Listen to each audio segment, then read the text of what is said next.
Okay, so we are looking at the concept and the concept of multicollinearity. Remember that we started with most of our PRF. That was our logic was y equals to alpha plus beta x plus epsilon. So this was the two variable model. Means we have only two variables, mostly known as two variables model because one variable is y, another variable is x. Technically, we could say one explanatory variable. But we all know that there are large number of other variables affects any y. So in other words, why we know y is not just function of x, but function of x1, x2, up to xk. So there are many other factors effects. We can look into our demand function as a standard logic. And we know that if we look into the demand function, demand is a function of price of other goods. So it would be P2 up to Pk, different products. It is income, it is taste, it is season, and many other factors. So demand depends on all of them, which means realistically, so far what we did, we always said y is a function of x. When we created a two-variable model, probably not true. So that is why we are now going to expand that no, the model cannot be just a two-variable model. Model can be very many variables. So how do I estimate parameters in many variables? And that's technically very simple. Technically, it is very simple. For some of you, I'm pretty sure this is not the time to do it because of the shortage of time. You should look into the matrix appendix, and it's there in the book. So that would give you, but I'm going to do it without the matrix appendix. Okay, let's see what we can do. So let's start with a PRF. And we said y is now, we are defining it beta 1 plus beta 2, and we start with x2. We don't start with x1. These are some of the tradition, and I give you the reasons. We end with beta k, xk plus epsilon. So that's our original new model, which is very much similar to the old one, except that we are saying we don't start with this one. Now remember, if we look at x2, in which these values did not exist, then it would be two variable model. So looking at x2 subscript, we know it's a two variable model. So that's an advantage. And this is a k variable model. Why? Because there are k minus one x variable and there is one y variable. So total variable is k variable model. So this is known as, we are talking about a k variable model. So that's why how we expand this. For now, I'm going to expand it into only three variables, which means I'm going to, because I'm not going to do the matrix, so I'm going to do it into y equals to beta 1 plus beta 2 x2 plus beta 3 x3 plus epsilon. So I'm just expanding one variable, but technically it could go into many variables, up to k variables. This is my PRF. So what will be my SRF? My SRF would be y equals to b1 plus b2 x2 plus b3 x3 plus e. Remember the same notation. And we could make it at a, what you call, deviation model, which means I can convert into small b y, and then we will not have the beta 1, we'll say beta 2, small x2 plus b3, small x3 plus epsilon. So this is the deviation form. Remember the deviation form? On my original one, y equal to bx plus e. This was the two variable deviation model. So we're just following the same. You can say this is my deviation model.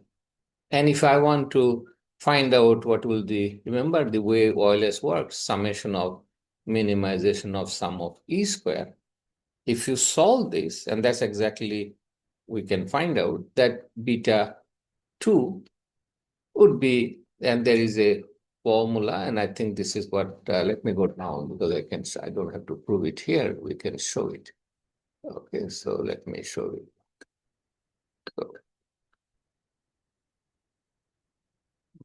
It's not here, it's in the previous chapter.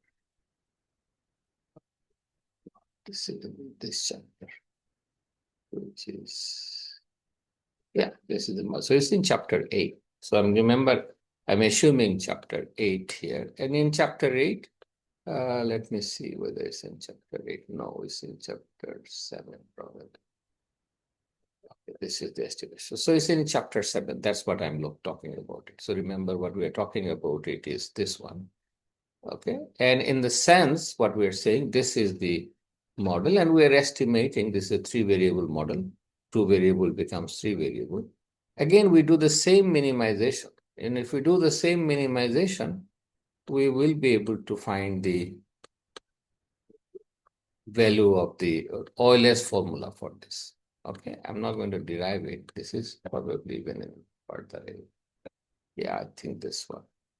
So remember 6, 7, 8 are very close. Not this one. Doesn't look like this one. So it has to be here. Chapter 7. Just a second.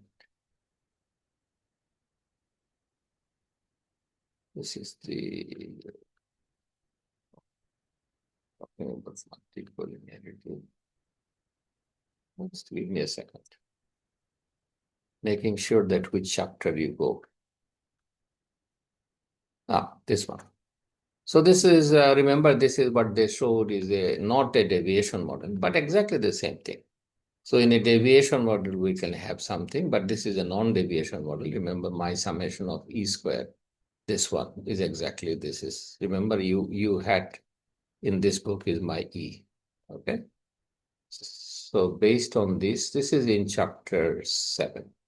So remember you look into this and you said, okay, chapter 7 has done it. So I'm starting from chapter 7, but I'm not going to go there. I'm going to come up here. So this is the beta 2. So remember the beta 2 formula I'm looking at is this one. So this is the beta 2 formula.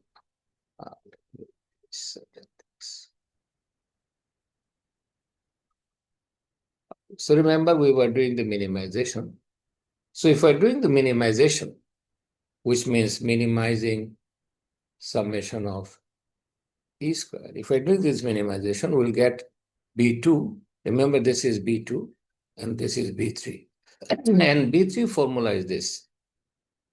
Summation of Y x2 summation of x3 square minus summation of y, small y, x3 into summation of x2, x3 divided by, I don't have to memorize it. Again, this is not a memorization issue. X2 square summation of x3 square minus summation of x2, x3 whole square. So I'm just not going to do all of them, just to say this is the formula. So I'm basically going to work on this formula. Okay, so let's go to my chapter, which is chapter 10. Okay, so we are coming here. We realize this in chapter 7. We have this formula, and this is the formula for B2. Now looking at this formula, I'm just giving you this formula. If I have 2 variables, think about separately so that we have the logic. If I have a variable y and a variable x, let's do it, capital Y and capital X. So if I have a variable y and a variable x, and somebody says, what is the correlation coefficient?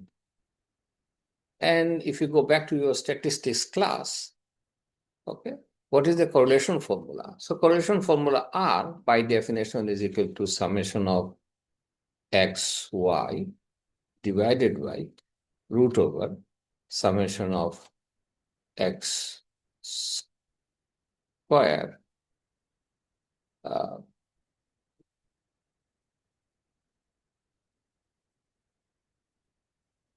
So,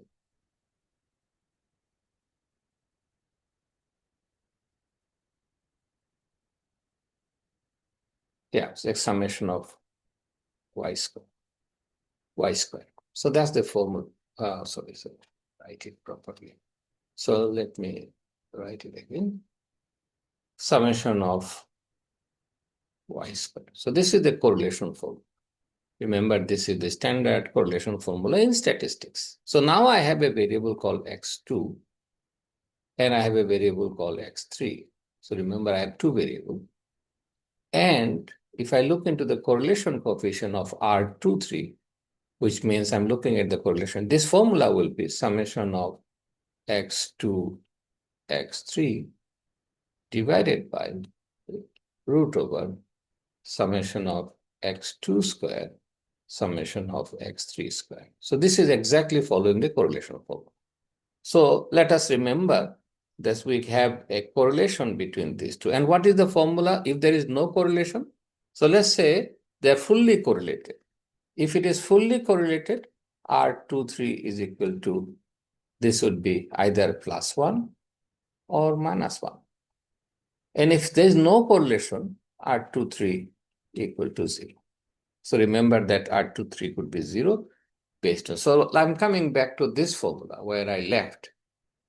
So remember, and if I look into this one, I can take this one as a, if I now look into this formula, and if I look into this and I say there is no correlation between x2 and x3, which means this is 0. So this 0 is possible only if this one is 0. So remember the logic. So if assuming this equal to 0, because this, all of them 0 by 0 is not an issue. So that's not what we're looking at. If it is 0, then this is 0, which means if there is no correlation between these x2 and x3, then realize this, if the correlation is 0, this term technically becomes 0. Remember this term becomes 0. And this formula, this term becomes 0.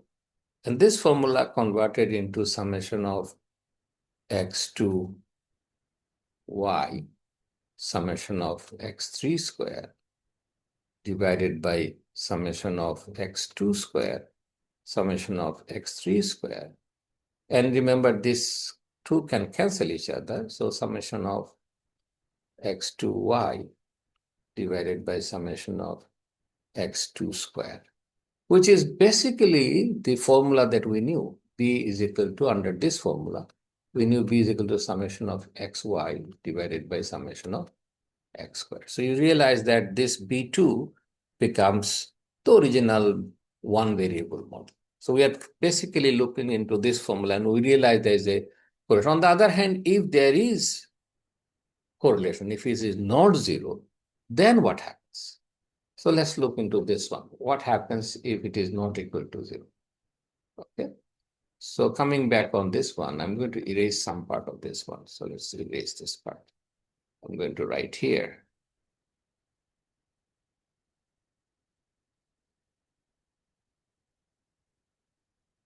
So if I look into this one, if I say no, this is actually, so I'm correcting this one.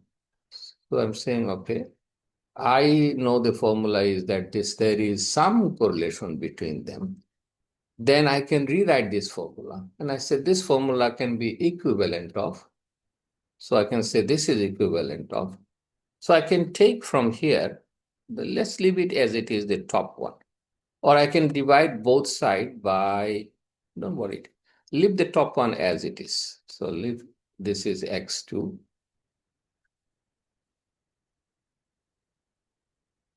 summation of x3 square minus summation of y x3 summation of x2 x3. So I'm leaving the top as it is, but looking at the bottom. And I'm taking summation of x2 square, summation of x3 square. Remember this one common, and this would be, if I take this, it will be 1 minus summation of x2, x3 whole square divided by summation of x2 square, summation of x3 square. So remember what happened. I'm taking this one common, and if I take this one common, there is 1, and this will be divided by. And this brings you to this number. So if you look into this one, this is actually R23 square. Remember what is R23? R23 was summation of x2, x3 divided by root over summation of x2 square, summation of x3 square. So if I square this one, if I square it, I will get this. So I can write P2 is equal to whatever in the top, just leave as it is. Bottom is summation of x2 square, summation of x3 square into 1 minus R23 square. So remember, this one is known as, there is a name for it, which is variance inflating factor. So we'll come back to this name later on. But what I'm now looking at, we have something on the top here divided by 1 over 1 minus R23. So let's say R23 equals to 1 or minus 1. So R23 square would be equal to 1, which means if there is a 100% correlation between x2 and x3, think about between x2 and x3. If there is a 100% correlation between x2 and x3, then let's reduce this.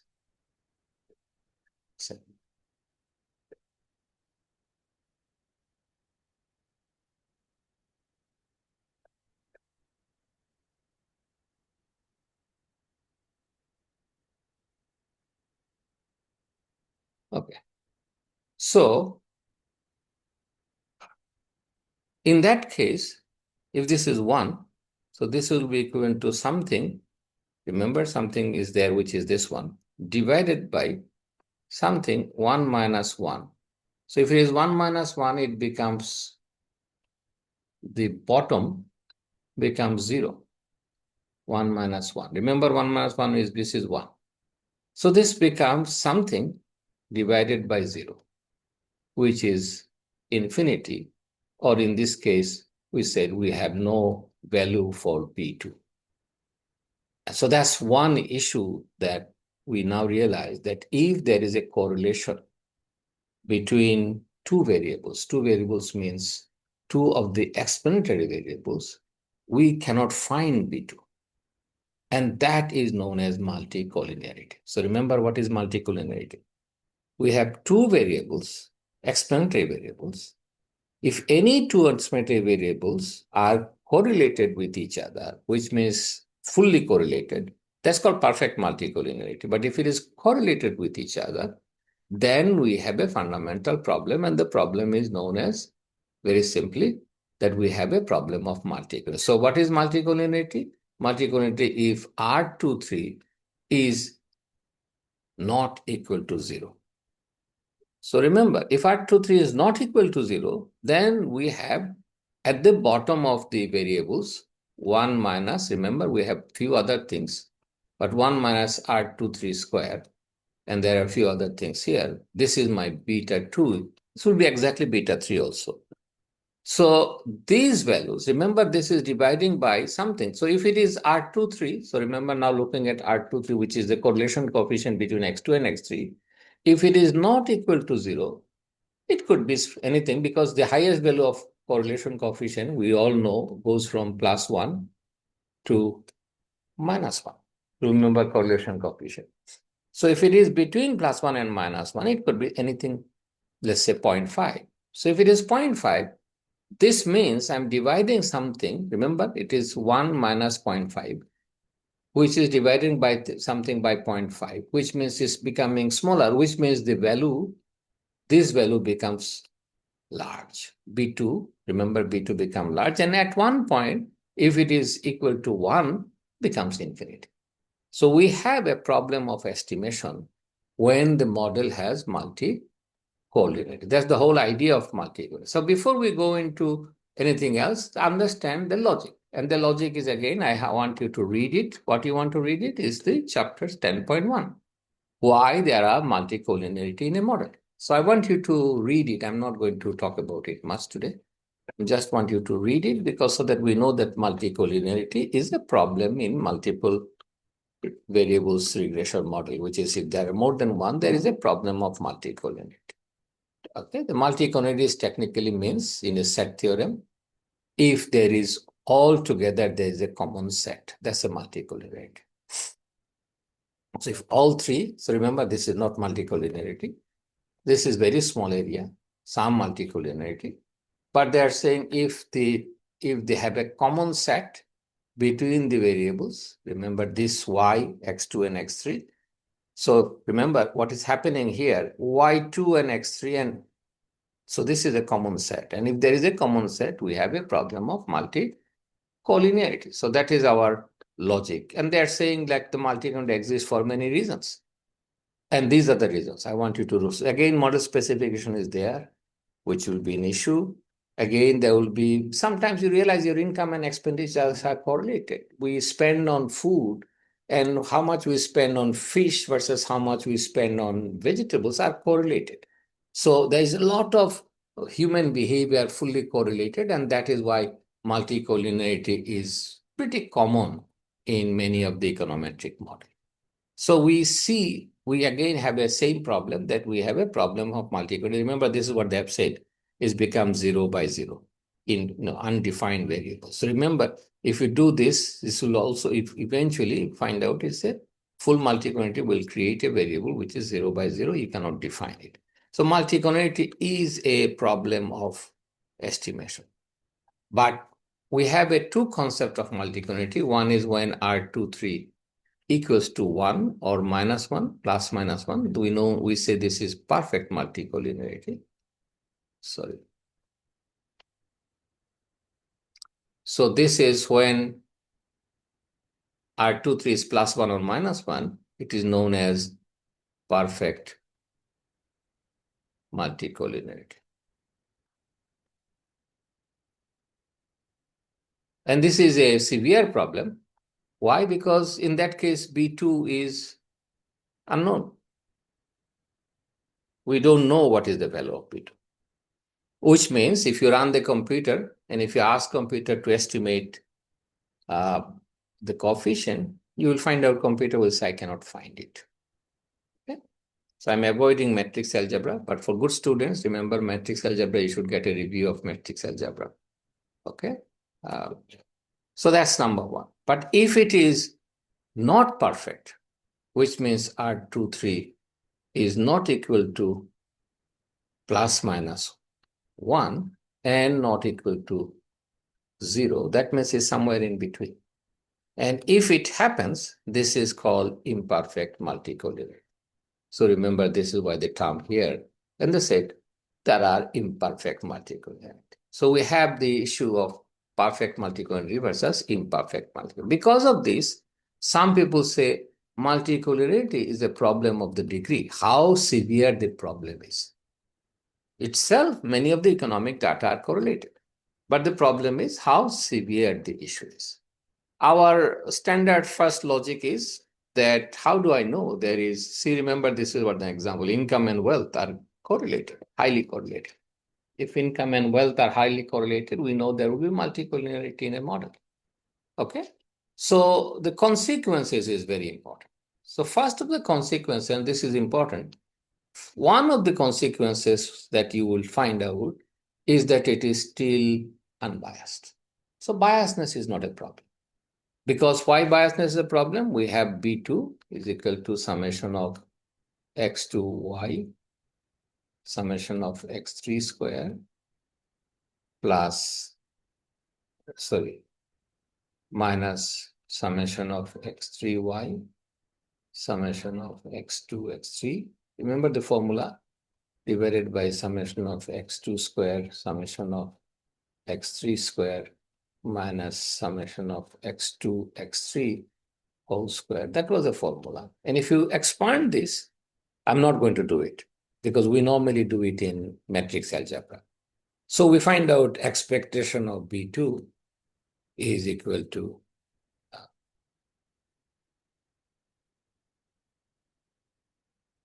beta 2.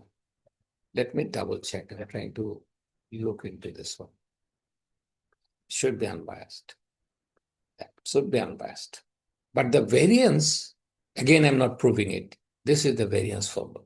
So we have this variance. And in the variance, we have this, which means, remember, my original variance was sigma square divided by summation of x2 square. Now we realize this is equivalent of, if you think about it, this into 1 over 1 minus R23 whole square. So if you think about dividing this, I can take this one, remember this part, separate, and I say this is what it is. And because of this, one will realize that this is 1, this part is 1 divided by something less than 1. Because this cannot be, this is less than 1. We're talking about beta R23 imperfect multicollinearity not equal to 1, not equal to 0. And remember, R23 always less than 1, bigger than minus 1. So based on this logic, we realize this will be always smaller than 1. If it is smaller than 1, then what is happening? The variance becoming large. So variance of B2 under multicollinearity becomes large. This is true for both beta 2 and beta 3. So one of the fundamental consequences of OLS again, that variance becomes large. Remember, variance becomes large is a major problem. And we have already, by this time, we understood that if the variance becomes large, just to repeat what we did in the last class, is that if you look into the null hypothesis, remember this is what? And I'm looking at the null hypothesis beta 2 equals to 0. So remember, variance large means t value supposed to be here. Now it may become here. So if the t value moves to here because of the large variance, why t is equal to b divided by s of b. Based on this formula, we realize that t value may move from here to here. And I'm using the word may. So if it comes here, that means I cannot reject the null hypothesis. So I ended up not rejecting the null hypothesis, which we thought theoretically correct. And this not rejecting the null hypothesis is happening because of multicollinearity. So we have a fundamental problem of multicollinearity. So in other words, just like in all other cases we talked about it, we said, okay, multicollinearity is a problem and it creates a problem. So this is known as, remember this value is known as variance. This is exactly what they have talked about it. This is known as variance inflating factor. And this is exactly what happens. I was just showing that if you look into this one, this is exactly this. So because of this, variance becomes large. So I just showed it already. So the variance becomes large. And if the variance becomes large, we have a t value. So end of the day, they said, okay, if you look into the variance inflating factor, you can look into variance inflating factor. In fact, in Stata, you just say VIF, it will show you the variance inflating factor.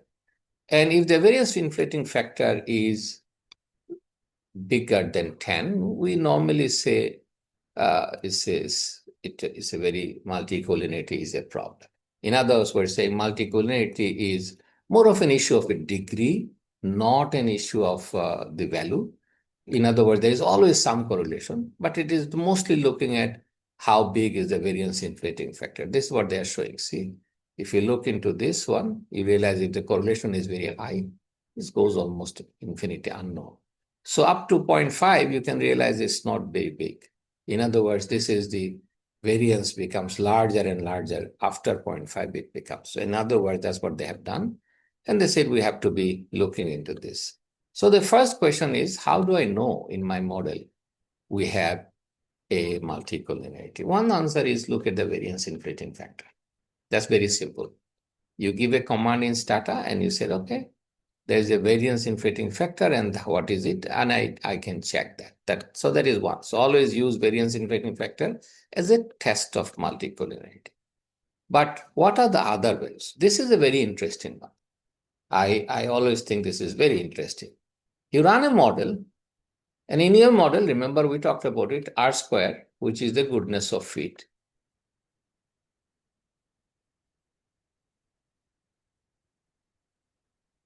And R square, bigger R square means very good model. But then T value becomes insignificant, which means T value, remember, T becomes smaller, and T becomes smaller, basically insignificant. That's a classic, case for detecting multicollinearity. So they said, okay, how do I know there is a multicollinearity? You don't have to do any test. Number one is just look at your R square.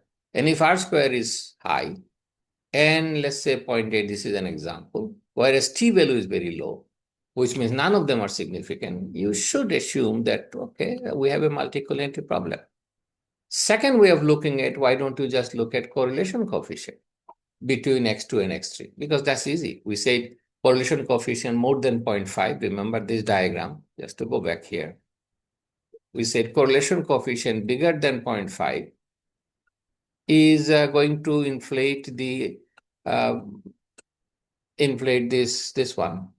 So we said correlation coefficient bigger than 0.5, the variance will start going up. By 0.8, it's really going up, the variance after 0.8. So if the correlation coefficient, which is R2, R3, you can measure it, find out. So there's another way to measure R square on your multicollinearity. Just look into the correlation coefficient. The only problem is sometimes it's not just between two variables. Three variables may be linked to each other. So that's when the problem. But so in other words, two variables, easy, but more than two variables, we'll come back on this one. So there is another way of measuring the three variables, which is known as auxiliary regression. So there is an auxiliary regression you can do. And let me see. So this is after this. This is an auxiliary regression. In other words, what you do, you regress one variable. Remember, this is variable 4, and this is regressing on variable 2 and 3. So it's like x regress. So let's say I have x2, x3, x4. So I cannot, if I look into the pairwise correlation between them, I don't get much. But if I regress x4 on x2 and 3, which means I'm looking at x4 equals to gamma 1 plus gamma 2 x2 plus gamma 3 x3. If I run this regression model and I look at R square, so remember R square is a very important one. And if it is 1, it's a perfect multicollinearity. But if a high R square, that basically means there is multicollinearity in the model. So there are different ways of detecting multicollinearity in the model. Okay, there is partial correlation. I've just already talked about it. Auxiliary regression, this is the one I talked about it. And if you do this auxiliary regression, do the F test. And if you do the F test, you'll find out whether, yeah. And the last one is eigenvalue conditions. That's the other one. Don't worry about it for now. But eigenvalue, conditional index, these are all possible. So eigenvalues, I don't think I will touch it today in this course unless I have done metrics. So matrix algebra, eigenvalues. So if you look into the eigenvalues, conditional index, and conditional index, and if you look into the conditional index, if the k value, which is maximum eigenvalue versus minimum eigenvalue, if it is between 10 to 30, watch carefully, then there is a moderate multicollinearity. If it is exceeds 30, that's a severe multicollinearity. And if it is less than 10, don't worry about it. They said, okay, you can survive with it. So in other words, multicollinearity is the issue of a degree, not an issue of a, whether you have to remove it or not. The second important first, what to do. On the first solution is do nothing. They said, you cannot do it because why do nothing? Answer is my y is a function of x2, x3. If I remove x3 from my model because of multicollinearity, I will find y is a function of x2, but it's actually violate theory because we know y is a function of x2 and x3. So, sorry, this is x2. So in other words, technically speaking, we would say don't do anything unless it creates a problem for you. So remember the problem. What is the problem? My problem is my t value becomes too small and I ended up rejecting the null hypothesis. So remember, if I am ended up here in this region, my t value comes here, then you say, oh, I see, I have to double check whether this problem is created by multicollinearity or not. Otherwise, don't worry about multicollinearity. So that's the first solution, do nothing. Okay. But as I said, it might create my problem for me. So if I have to deal with it, then what to do? And there is a rule of thumb. One solution, and this is an interesting solution, which is called a priori information. So in other words, what I'm saying, demand is a function of price and income. And we know income and price will be highly correlated. In other words, when income goes up, price will also go up. So if this is the case, the idea was, remember my model, this is the model. And they said, let us assuming that there is a prior relationship between these two coefficients. Somebody estimated it. What is the estimation? They said the coefficient B3 is equal to 0.10 B2. So if I have that, I can actually use these already in the model and convert this model into two variable model. And then I can estimate my equations, value of B2. So that's possible if I have prior information. Very rare. Why am I saying very rare? Because it's not easy to get that. So that's the first logic of looking at, that's one solution. Another solution is combining time series and data. And this is what normally panel estimation comes. So you find out panel estimations often, when you combine this kind of data set, it's actually, and you will find out those who are in master degree, you will get it in the next course. Okay. So there are panel data, and if you pulling data, panel and pulling, there is a slight difference. You will get it in the next class course. So if you pull the data, if you end up this, then multicollinearity is gone. So we said, okay, there's possibility. We are saying possibility, but it's not easy because to get it. Another one is drop the variable. But if we drop the variable, we get a specification error, which is in my other lecture. And so in other words, that's transforming the variable. That's also possible. In other words, I can divide the variables one with the other. And if we divide it, we find out a lot of time it happens in economics. What is happening? That we know output is a function of land, capital, labor, capital, and land. So I'm giving an example which is very common in economics. So I'm saying labor, capital, and land. Interesting point is that labor is also dependent on land. Capital is also dependent on land. If you have more land, you need more capital. If you have more land, you need more labor. So this kind of model suffers from multicollinearity. So what is the solution? Make per acre calculation. What is the per acre calculation? You say Q divided by N is a function of L divided by N, K divided by N. Which means this is how many labor per acre or per hectare, how much capital per acre, how much output per acre, which is known as yield. So we have yield, which is output Q per acre. So you convert everything into this, and that removes multicollinearity. Very common in economics. So we said, okay, for why you have a multicollinearity? Because this is very common. You have a big land, you need more labor. You have a big land, you need more capital to cultivate. So dividing them by one of the key variables is always a good solution. So we do it a lot of time. That's what another solution. So in other words, what I'm saying, there are hundreds of solutions.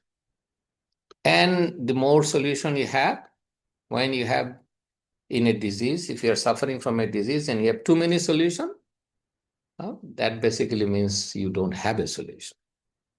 So basically we're saying, look, we have a multicollinearity problem. We can try different ways to reduce the impact. Remember, what is our objective? Our objective is eventually to, so remember, think about an equation, y equal to, I'm estimating, B1 plus B2 X2 plus B3 X3 plus E. This is my model. I run this model. I find Y is equal to 0.7 plus B2. Just take an example, 0.8 X2. I'm found this by estimation plus 0.9, or doesn't matter which variable, X3. This is the equation I found out, plus E. And I found out R square equal to 0.7, which is very good. But we find out the T value here is 0.5. This is the T value. And we find out this is the 0.2, which means none of them are significant. So we have a problem. So if you have a problem like this, T value is not, remember, rule of thumb is T value should be bigger than 2 or equal to 2, close to 2. So if the T value is less than 2, you should realize that we have a problem in my hand. Okay, so that's the standard logic of estimation. When you'll be doing it, you will get this. So if that is the case, then you find different solution, whichever solution is good. So there is no real solution to multicollinearity. Okay, so that is all about this chapter of multicollinearity. So remember, this is an eViews printout. This printout is eViews. If you run the eViews software, you'll get out this printout. Yeah, it's written here. Okay, I could see the printout and I know exactly what it is. So look at this model. R square is 99. Very good. Look at this coefficient. Look at this T value. This is low. And low basically means, you see, probability value, these are very high.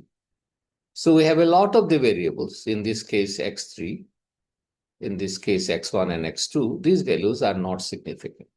So technically saying that most of the Y, we're saying Y is not a function of X1 and X2. So remember, the model might be separate, but very good R square, which means it's explaining everything. So this is a very classic example of looking at a model which is multicollinearity is very common in this kind of a model. Okay, they have looked at the correlation table. So see what they have done. They looked into the correlation. You have to do it in your data also. They looked at the correlation table and they found out, remember this correlation table, X2 and X3 very high correlated. X2 and X3 62. 5, look at this one, hugely correlated. So you realize this is a problem of, obviously you can look at the correlation matrix, which you can do in Stata, and you see, okay, I see a problem. I see a problem of multicollinearity coming in my model. What to do? Remember that there is not a lot of solution. Okay, let me check their BVIF if they have done it. Okay, let me see if they have done. So technically, this is the conclusion you should read. This is your compulsory reading. It's a very good conclusion chapter. So this is home task for you. Okay, so you should read this chapter. It's basically in English and basically telling you that what do I learn out of it. Summary, I have already mentioned that, okay, this particular problem is something that you cannot really solve it. You have to find an intelligent solution. There is one solution they often talk about it, which is the principal component analysis, PCA. And principal component analysis is something which is out of the syllabus here, but it's not, it's a good solution if you're a statistician. If you're an economist, we don't like it because we lose the variable. PCA is basically creating an index. So remember, the index is something that statisticians use. And we say, for example, we have a CPI. Economists use it. CPI is a price index. So if I have quantity is a function of CPI, remember, I don't have a price, but I have a price index, we'll get it negative. Perfect. But if I say elasticity, you will get out the elasticity with respect to CPI, which means if there is a 5%, I'm giving an example, rise in CPI, inflation, just an example, how much demand will go down? Which is, let's say, if the elasticity is 1, then 5% reduction. I'm just giving an example. -1 means 5% reduction. But I don't know whether the response is because of rice price increase or because of vegetable price increase. I don't know, because CPI is a composite number. It's a composite index. That's a PCA process does. And that's why sometimes we say PCA process could be a solution if you're not interested in the implication of the within this. So because CPI includes everybody's prices. But do we believe that consumer reaction on every prices are same? Answer is no. So we don't get the real picture that we are looking for. So a lot of economists don't like it. Okay, so let me stop it here. Let's come back to the class. So clear about multicollinearity? I want you to read the chapter, listen to the other video. That should be good enough. Clear? You have not done it. Yes, sir, clear. Okay. Yes. Okay. The last chapter is something I'm not going to do today, but I want you to do. Particularly, there are good students here who need it. Okay, which is the specification error chapter. I don't think I should pardon the class on this, but I can do it. Let me check. I can do it without putting them into the exam. Okay. Okay, so let me go back to the, okay, so what I'm going to do after this part, the last chapter, which is the specification error chapter, which is a very important chapter. So we should look into that one, which is I have in another lecture I have already given to you. So let's look into so there are two chapters, in fact, very important. One is a dummy variable and one is a specification error. Specification error must be somewhere here, yeah, 13. So specification error is chapter 13. So remember, this part is not part of the exam. So, but it is an important logic if you want to go to and I'm going to do it in a very easy way. So we have a model, y equal to alpha plus beta x plus epsilon. This is my model. And remember, how do I start? We start with an idea y is a function of x. And then we assume this is a linear function of x. So we have, but we have already talked about it. It could be this model is actually this plus gamma x square plus epsilon. We don't know which one.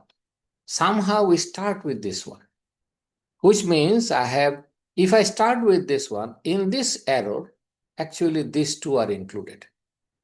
So realize my error has a pattern. What we thought, error has no pattern. So remember the logic of the model. The logic of the model is this. If I have x here, and if I look into the error terms, my error terms should look like this. In other words, remember, summation of error is 0, which means all the positive error, negative error should be equal to 0. This is my 0 line. But what I see, the errors are linked to x. So x value goes up, error goes like this. So let me change the color so that we know this is, put the black here. So we have these errors.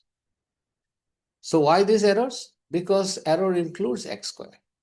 So instead of this pattern that I was supposed to do, I ended up this pattern, completely different pattern.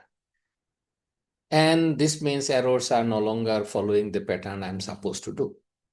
And that's when we have a problem, just like heteroscedasticity, just like autocorrelation, we also have a problem. So in other words, how do I know that this is, so this is a problem of specification. So this specification problem can be of many types. Let me go back to the textbook so that we know how many types of specification error problem. It happens because of many things, don't worry about it. So these types of specification error. So one type of specification error is what I just explained, that I forgot that there is another variable, could be z variable, so which is omitting relevant variable. We know y is a function of x2 and x3. But I decided, because I don't have data on x3, I decided to estimate this equation. Why I decided to estimate this equation? Why I excluded this one? Because I don't have data on x3. And if this is the case, this is a problem of omitting relevant variables, because this was a relevant variable. So omitting relevant variable creates a specification error.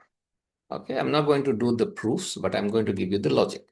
You can listen to the lecture that I have already given. So that is one. The second problem is, and nowadays we have problem the other way around. I have collected data on x2, I have collected data on x2, I have collected data on x4, anything. So I said, oh, why don't you just regress y on everything? X2 up to x4, just an example. Why? Because I know the R square problem. What is the R square problem? R square cannot go down. R square cannot go down. So if I include more variables, whether it is relevant or irrelevant doesn't matter. R square will not go down. R square will not go up if it is a relevant variable. So what is the problem? Computer will do the work. I can just add as many variables as I want. This becomes a real problem after computer has come, because we collect the data. And since I have collected the data, I'm just simply going to do it. And this is known as inclusion of irrelevant variables. Let me put it down just a second. So this is known as inclusion of irrelevant variables. That's another problem. So we have included irrelevant variables. That's the problem. So we can create our own problem, because I have too much data and I decided everything should be there. This is very common for students. Third problem is what I have already explained, wrong functional form. I'm supposed to have a square in the model, but I decided to have, so this is what I have done. So in other words, I have decided a linear function, whereas the function is supposed to be square or logarithmic function. So if that is the case, I create also a problem which is, and the fourth problem is measurement error. What is measurement error? We assume that covariance of x and epsilon is 0, which is known as non-stochastic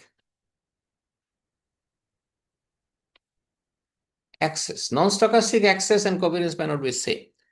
What is non-stochastic access means? That access are fixed, which means, or in another way, access are not random. That's basically a better way of saying it. So we said access are not a random variable. But the problem happens in many cases, access become a random variable. What is the random variable? Somebody says, what is your height? So he said, oh, 5 feet 2 inches. Another person, he said 5 feet 3 inches. What is the reason? For him, he thought, maybe I should go increase it. Or this point something is close to 3. So which means that everyone is telling something which is true value is this, but everyone is adding a new error term. So x becomes random variable. And when x becomes random variable because of our behavior, which is very common, our income. Some people raise their income when they're talking about it. Some people reduce their income, depends on whom they're talking about it. So a lot of time this kind of problem appears in a model. And this kind of randomness creates another problem. And all is known as, so we have this is the main summary. Omission of a variable creates specification error. Inclusion of unnecessary variable creates adoption of wrong functional form, errors in measurement, and incorrect specification of stochastic error term. This is less known, but don't worry about it for now. In other words, our error term is supposed to have few other things, which is part of the panel data. You'll talk about it. But at the moment, these are the 4 ones. So any of this happens in your data, which is very common, you have a specification problem. And specification problem creates sometimes biasness. I'm not going to root it. So you find out that omitting a relevant variable, if you omit a relevant variable, you'll find out this. This is very important to understand. What you expected this to be equivalent to beta, but now we have this one, which is not equal to B2, which means you get a biasness. Again, there's an appendix in this chapter, they have proven all of that. Okay. So yes, I have a biasness in the model. I am supposed to have unbiased estimation. So omitting a good variable is actually a problem. It comes up with this. It increases variance also, like multicollinearity. Inclusion of an irrelevant variable, it does not look into this. It increases the variance. So that's what happens. There is a problem of it. So all of them creates problem. I'm not going to go into this. I'm just going to run through so that you know it. End of the day, what we're saying, a specification error is also creating a problem. A lot of times specification error will show up that you will end up looking at heteroscedasticity, multicollinearity because of specification error. Okay, the idea is very simple. I'm just giving you an idea of how heteroscedasticity appears. This is my X, this is my E, but since I've omitted a variable, E is a function of X. So as X goes up, you find out this is how it works. So you find out that in my data, as X increases, error terms becomes larger and larger. So in other words, this kind of a error is still sum of E is equal to 0. But you see the pattern. Looks like heteroscedasticity. Distribution has gone up. This distribution is look like this distribution. This one is actually bigger distribution. So you realize variance is becoming larger and larger. So all these variance becoming larger eventually create heteroscedasticity. But it's not because of heteroscedasticity, it was because of the misspecification of your model. So a lot of diseases that you see may not be because of really heteroscedasticity, maybe because you have omitted a function or form, or you omitted a variable that is linked to x1, which is multicollinear. So all this problem starts. So we actually end up in a model that becomes, so one of the solution is Ramsey's solution. How do I know there is no specification test? How do I solve it? Best one is Ramsey's reset. This is also available in Stata. And the Ramsey's reset is that's the one that is important. How do I test it? That I run this model y on x1, but also on y hat square. Remember, so I run the first model, first regression. So I have the first regression and then y hat and y hat cube, and I test whether because of adding this new variable r square is changing or not. I do an F test. So that's one way of finding out whether I have this. In other words, whether I have this. There is a Lagrange multiplier, restricted least square. I'm not going into there. Errors in measurement, we talked about it. So these are all similar things. Only thing about RX, so remember errors in measurement, I talked about it. The X and variance, and this becomes no longer 0. So if you have an errors in measurement, if you have randomness in X, the covariance is not 0. And if the covariance is not 0, we realize that it's not unbiased. Remember, one of the assumptions of unbiasedness is that when I say B, remember this, beta plus sum of x epsilon divided by sum of x squared. And if I say expectation of B is equal to beta, one of the assumption is covariance of x and epsilon is equal to 0. But if it is not equal to 0, you have a problem. So remember that a lot of our, reliability of our estimation depends on many of these assumptions, and errors in measurement creates this. So that's why we said, okay, don't ask a question where people will avoid answer, or they will give you a wrong answer deliberately. Sensitive questions. That's why we all be careful on asking questions, because if the data is not properly asked, people will not give it, then they will give a random answer. And random answer means your X variable become random. So that's when this is what happens. If functional form is also thing. Nested model, I'm not going to talk about it. It's a higher order. I think that is it.